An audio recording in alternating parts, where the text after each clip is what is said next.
Good evening, everyone. I'm Riley King, and welcome to the Riley King Newscast, right here on the Riley King Network. Let's begin. First up, police body of missing 12-year-old boy pulled from river in Dover.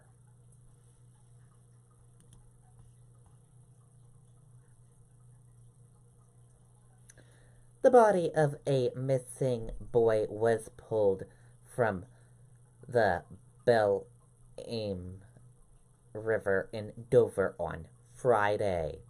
Nathaniel Boyle, 12, was last seen leaving Dover Middle School at the end of the school day on Thursday. Family members filed a missing persons report with Dover police. Police said that investigation led them to the Belle Aime River in the area of Back River Road and Central Avenue. Fish and Game officials said the boy's backpack was found by a bridge on the shore of the river, and footprints led to a frozen over disparance on the other ways smooth iced over river. Fish and Game dive crews found the boy's body about 1 p.m. He was pronounced dead at the scene, police said. Police said they believe the boy's death was the result of an accidental drowning, though the official cause of death will be investigated by the Office of the Chief Medical Examiner. Anyone with information is asked to contact Dover Police at 603-742-4646 or visit Dover, New Hampshire crimeline.org. Anonymous tips can be made by calling 603-749-6000.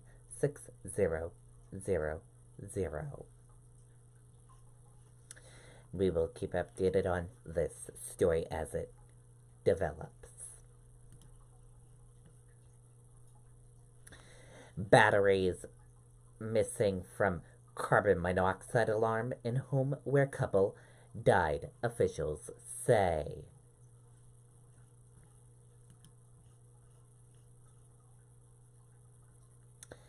Let's take a listen to the video from WMUR News 9.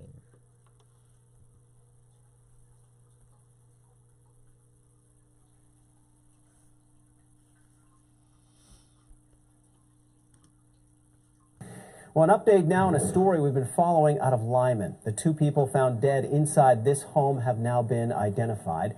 The medical examiner says 71-year-old John Courtney and 63-year-old April Courtney died of accidental carbon monoxide poisoning. Several cats and dogs also died. The state fire marshal says there was a carbon monoxide detector in the home, but it did not have any batteries. Okay, and there you go on that video and that report.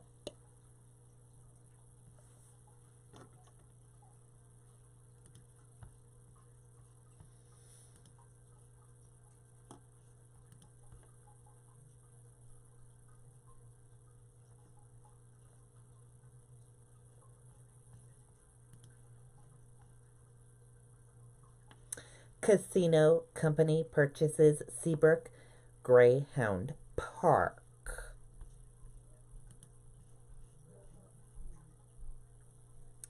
Let's take a listen to this video from WMUR News 9.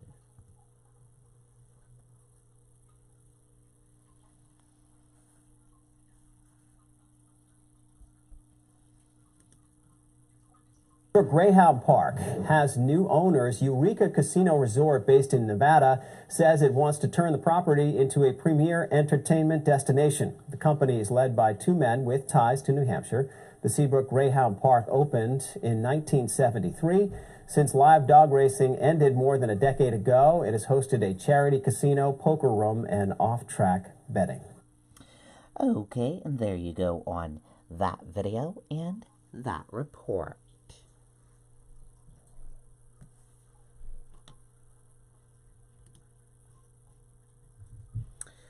New Jersey Senator Cory Booker announced run for president.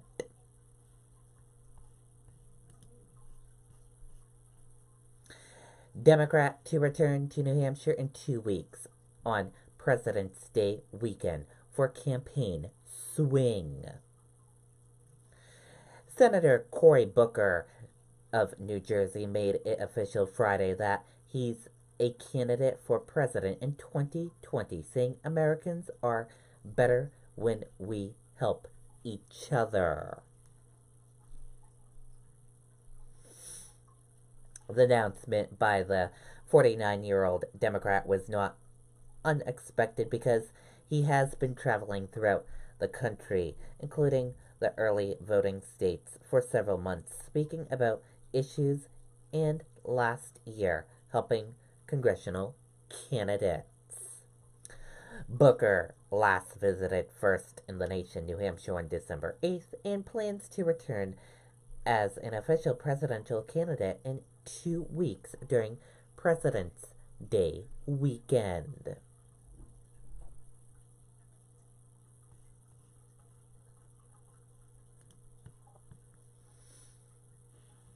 Players hit ice for annual New England Pond Hockey Classic.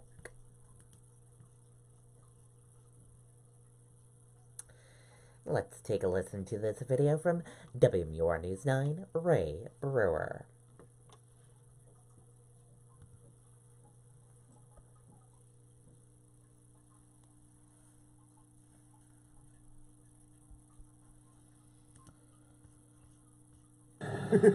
Just look around. That's all you have to do. With 26 rinks for 280 teams, the New England Pond Hockey Classic got underway Friday morning at 8. It began 10 years ago with 77 teams. Pete Kibble has been here every year. It's getting faster. I've gotten older. Other than that, it hasn't changed much. Some teams have been together for a while. Our team started with a group of guys that played youth hockey together. We play now men's league together, so it kind of started from there. And they come from all over. There's teams from Michigan, Wisconsin, a couple teams came up from Florida this year. Although one team from Florida might not have been expecting this cold, as in the morning they were huddled around a fire. Crowder says overall, even though temperatures hovered around zero, there were no major problems. We had some trouble getting some of the tractors and machines started, but past that, it's fine. And while most are here for the camaraderie, it's also about competition. It's cold. Ice was hard, but the Puck Monkeys ground it out and won. So we're off to a good start. One team playing in their first tournament said they were surprised at how competitive things are, but they also said there's no doubt they'll be back. In Meredith, Ray Brewer, WMUR News 9. Okay, and there you go on that video and that report. Looks like a fun family weekend event to check out this weekend. And now let's take a look at your U.S. stock market and see how your U.S. stock market closed for this Friday evening.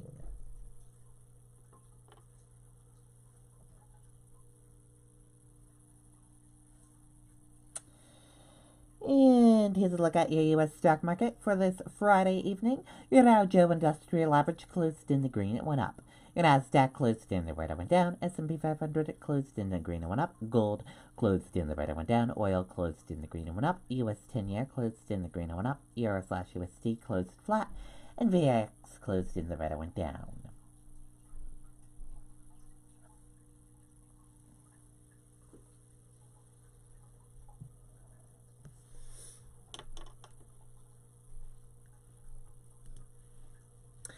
Dow rises after strong job reports, post 6-week winning streak.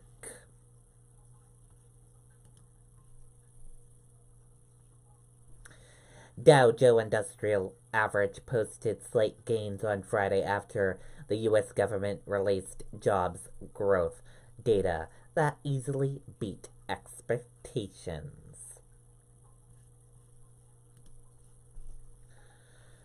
Trump says there's a good chance he'll declare national emergency.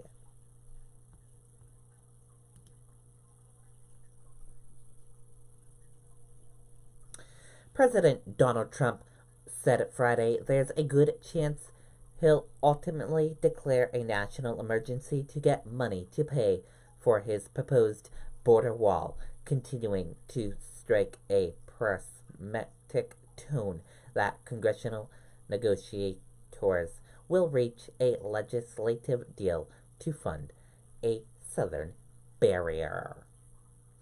And that does it for the Riley King Newscast right here on the Riley King Network. I hope you all have a great rest of your Friday evening, and I'll see you back here tomorrow for another newscast. And I'll have a news report coming up in a little bit. Good night, everyone. Bye.